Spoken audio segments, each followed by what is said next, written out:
ఆచి chicken masala.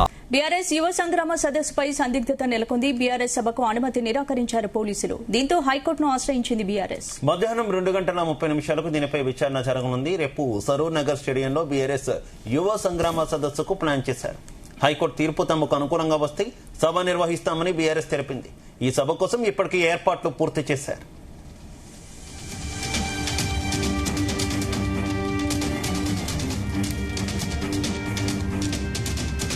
Right, BRS సభకు పోలీసులు అనుమతి నిరాకరించారు. బీఆర్ఎస్ యువ సంగ్రామ సదస్సుపై ప్రస్తుతం పోలీసుల అనుమతి లేకపోవడంతో సందిగ్ధం నెలకొంది. ఈ నేపథ్యంలోనే బీఆర్ఎస్ కోర్టును ఆశ్రయించినటువంటి పరిస్థితి.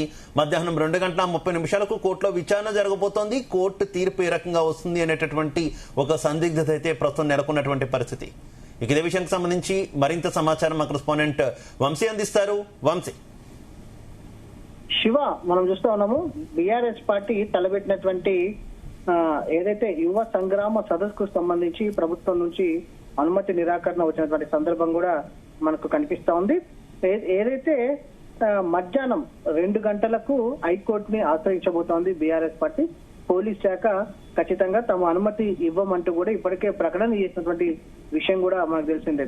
ప్రధానంగా అధికారంలోకి వచ్చిన తర్వాత 2 లక్షల ఉద్యోగాలు భర్తీ చేస్తామని కాంగ్రెస్ పార్టీ హామీ ఇచ్చింది. దానికి అనుగుణంగా కాంగ్రెస్ పార్టీ అటు ఏదైతే ఎన్నికల హామీ మేరకు ఇచ్చినటువంటి హామీని నెరవేర్చాలంటూ కూడా డిమాండ్ చేసినటువంటి సందర్భం కూడా మనకు కనిపిస్తా ఉంది.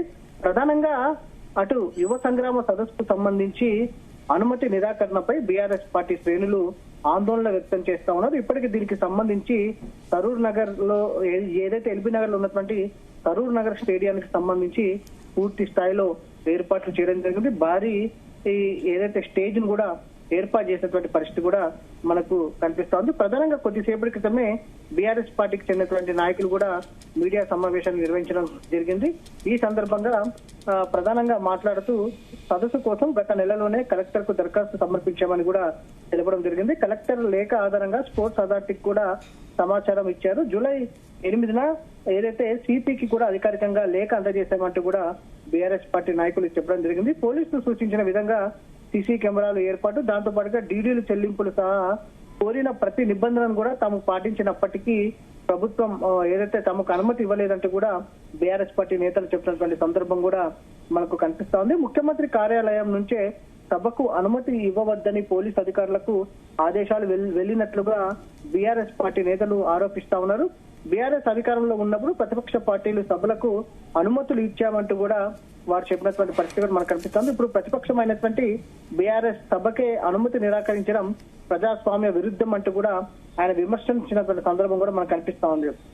ప్రధానంగా నిరుద్యోగులకు ఇచ్చిన హామీల గురించి ప్రశ్నిస్తామనే భయంతోనే ప్రభుత్వం ఈ నిర్ణయం తీసుకుందంటూ కూడా బీఆర్ఎస్ పార్టీ నేతలు వ్యాఖ్యానించినటువంటి సందర్భం కూడా మనకు కనిపిస్తా ఉంది. నిరుద్యోగుల పట్ల ముఖ్యమంత్రి వ్యవహరిస్తున్నటువంటి తీరు బాధాకరం అంటూ కూడా బీఆర్ఎస్ పార్టీ నేతలు వ్యాఖ్యానించినటువంటి సందర్భం కూడా మనకు కనిపిస్తా ఉంది. కోర్టుకి ఈ రోజు వెళ్లినటువంటి నేపథ్యంలో మధ్యాహ్నం కోర్టు తీర్పు తమకు సానుకూలంగా వస్తుందంటూ కూడా వారు ఏదైతే అభిప్రాయపడినటువంటి పరిస్థితి కూడా మనకు కనిపిస్తా ఉంది. ఒకవేళ ప్రభుత్వం కనుక అనుమతి ఇవ్వకపోతే ఖచ్చితంగా తాము రేపు సభను జరిపి తీరుతాము, ఏదైనా జరిగితే దానికి బాధ్యత ప్రభుత్వమే వహించాలి అంటూ కూడా బీఆర్ఎస్ పార్టీ నేతలు చెప్తున్నటువంటి సందర్భం కూడా మనకు కనిపిస్తా ఉంది. అటు ఎన్నికల సమయంలో రాహుల్ గాంధీ, ప్రియాంక గాంధీలతో 2 లక్షల ఉద్యోగాలు ఇస్తామని చెప్పించి ఇప్పుడు నిరుద్యోగులను మోసం చేస్తున్నారంటూ కూడా బీఆర్ఎస్ పార్టీ నేతలు విమర్శిస్తున్నటువంటి సందర్భం కూడా మనకు చాలా స్పష్టంగా కనిపిస్తా ఉంది. అనుమతి ఇవ్వకపోతే సరూర్ నగర్ కు ఖచ్చితంగా అంటూ కూడా బీఆర్ఎస్ పార్టీ నేతలు స్పష్టం చేయడం జరిగింది. ప్రధానంగా మనం చూస్తా ఉన్నాము చాలా ప్రతిష్టాత్మకంగా బీఆర్ఎస్ పార్టీ ఈ ఏదైతే యువ సంగ్రామ సదస్సును చేపట్టినటువంటి సందర్భం కూడా మనకు కనిపిస్తోంది. ఇప్పటికే నిరుద్యోగులు ఎవరైతే ఉంటారో, విద్యార్థులు ఎవరైతే ఉంటారో వారందరినీ కూడా గ్యాదరింగ్ పని మీద ఇప్పటికే జిల్లాలలో కూడా పెద్ద ఎత్తున బీఆర్ఎస్ పార్టీ నాయకులు పనిచేసినటువంటి సందర్భం కూడా మనకు కనిపిస్తోంది. కనీసం 20,000 మందితోటి తాము ఈ సభను నిర్వహిస్తామంటూ కూడా బీఆర్ఎస్ పార్టీకి చెప్పినటువంటి పరిస్థితి కూడా మనకు కనిపిస్తోంది. గత నెల రోజులుగా కూడా ఏదైతే ఈ యువ సంగ్రామ సదస్సుకు సంబంధించి ఏర్పాట్లు జరుగుతున్నాయని, ప్రభుత్వం ఇలాంటి సమయంలో తమకు అనుమతి నిరాకరించడం ఆందోళనకరం అంటూ కూడా వారు చెప్పినటువంటి పరిస్థితి మనకు కనిపిస్తుంది. ప్రభుత్వం కనుక అనుమతి ఇవ్వకపోతే తాము ఖచ్చితంగా నిరసనను తెలియజేస్తాము, మరో ఆందోళన బాట పడతామంటూ కూడా బీఆర్ఎస్ పార్టీ నేతలు చెప్తున్నటువంటి సందర్భం మనకు కనిపిస్తోంది. ప్రధానంగా రేపు జరగబోయేటటువంటి ఈ కార్యక్రమాన్ని రేపు ఉదయం నిర్వహించాలని బీఆర్ఎస్ పార్టీ నేతలు నిర్ణయించినటువంటి సందర్భం కూడా మనకు కనిపిస్తుంది. Shiva, right, okay, thank you Vamsi.